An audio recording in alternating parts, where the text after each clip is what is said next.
Assalamualaikum warahmatullahi wabarakatuh. Di video kali ini saya akan mempresentasikan hasil program yang saya sudah buat. Sebelum itu perkenalkan, nama saya Ahmad Syarif Hidayatullah dengan NIM 212-41010-3100 dari kelas algoritma dan pemrograman 1 kelas F.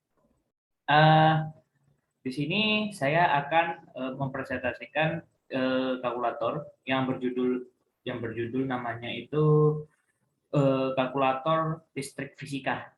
Di sini kalkulator ini merupakan kalkulator sederhana yang tentunya saya mendapatkan sebuah ilmu yang didapat dari semenjak SMP, yang dimana mempelajari sebuah listrik, dan tentu saja pelajaran itu saat di SMA itu akan diterapkan dan akan dijabarkan lagi lebih dalam, lebih rinci. Nah, kadang kalau misalkan kita masuk SMA, kita lupa akan pelajaran SMP. Padahal di pelajaran SMP akan masih kepake di pelajaran SMA, cuma akan lebih dalam lagi. Nah, di sini saya membuat program sederhana tentang kalkulator listrik jenjang SMP atau SMA. Nah, di mana di sini kalkulator ini akan sangat berguna dan bermanfaat untuk kalian yang pengen belajar listrik, tapi kalian lupa rumus dan lupa cara menghitungnya. Di sini, baiklah, kita akan memulai programnya. Yang dimana yang di sebelah kiri ini merupakan sebuah programnya, yang dimana ini adalah sebuah rumus-rumus yang ada, sementara di kanan adalah merupakan hasil setelah kita jalankan program tersebut.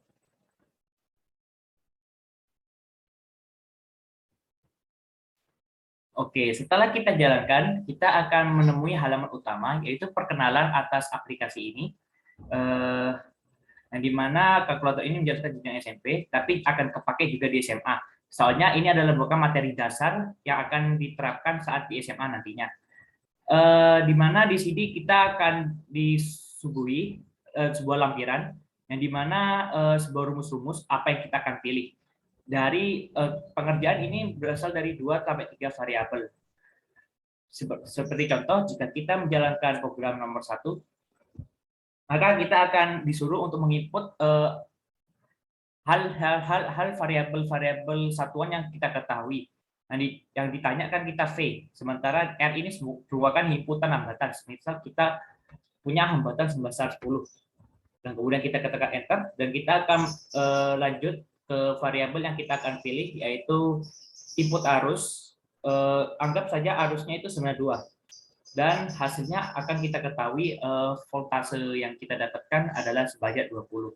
Dan setelah kita menghitung perhitungan yang kita hitung, maka kita akan kembali ke halaman utama. Nah, di sini gunanya kembali ke halaman utama, di mana nggak semua pertanyaan yang ada disuguhi dalam sebuah konteks pertanyaan itu nggak sama ya. Kadang ada yang di mana yang diketahui itu yang nomor 7, yaitu pi, L atau A. L ini merupakan panjang, sementara A itu merupakan luas, dan yang diketahui merupakan Q, yaitu muatan, dan T merupakan waktu. Dan ditanya adalah voltase, yang dimana voltase di sini rumusnya adalah hambatan kalikan arus, yang dimana arus akan didapat dari muatan dibagi dengan waktu, sementara hambatan didapatkan dari pi kalikan panjang kalikan dengan luas. Nah, di situ kegunaan jika kita mendapatkan suatu soal seperti itu. Misalnya ya, di sini ada soal di mana kita diketahui bahwa jenis hambatan jenis kawat itu perak dan dengan luasnya itu sekitar 0,00006, dengan luasnya itu dengan panjangnya itu 10, tapi dengan luasnya itu 0,006. Nah, kita bisa cari dengan menggunakan nomor 7 terlebih dahulu ya, dengan hambatan jenis kawat yaitu perak. Kalau perak itu 1,68 kalikan 10 pangkat 8 atau setara dengan 0,000. Nah, kita inputnya dengan menggunakan titik, karena di semua kalkulator pasti menggunakan titik ya dalam koma. Cara gitu kita enter. Untuk panjang kawat kita dalam pakai satuan meter, karena kadang ada soal ya di cm, jadi kita harus ubah dulu ke dalam meter. sehingga kita dapat menemukan jika 10 cm jika yang diketahui maka akan mendapatkan 0,1 meter. Dan setelah itu yaitu luas penampang. Nah, luas penampang di sini itu tergantung dari soal yang diketahui.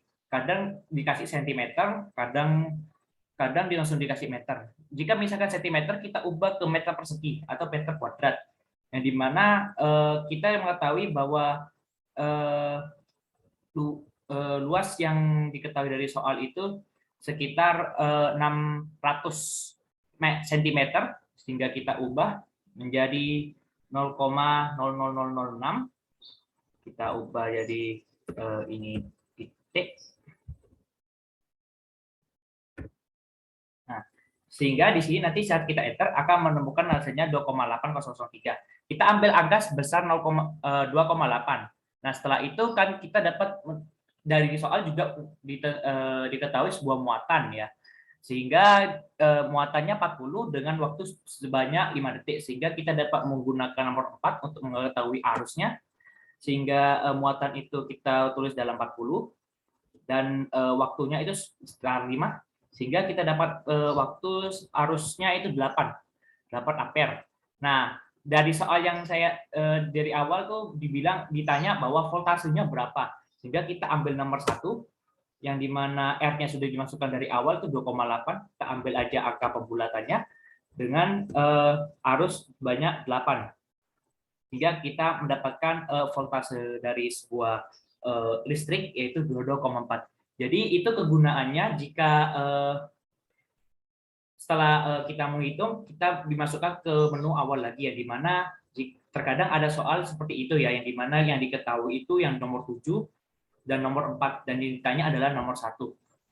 Itu kegunaan kalkulator fisika. Tentunya semua rumus-rumus ini sudah saya pelajari, ya saya lihat-lihat dan saya chatting, dan semuanya jawabannya sama. Sekian dari program yang dapat saya presentasikan. Ini merupakan kalkulator sederhana. Jadi untuk pilihannya ini bisa dikembangkan lagi sesuai dengan apa pelajaran yang berkembang sekarang, karena fisika pastinya akan berkembang lebih pesat lagi. Itu penjelasan dari saya, kurang lebihnya mohon maaf. Wassalamualaikum warahmatullahi wabarakatuh.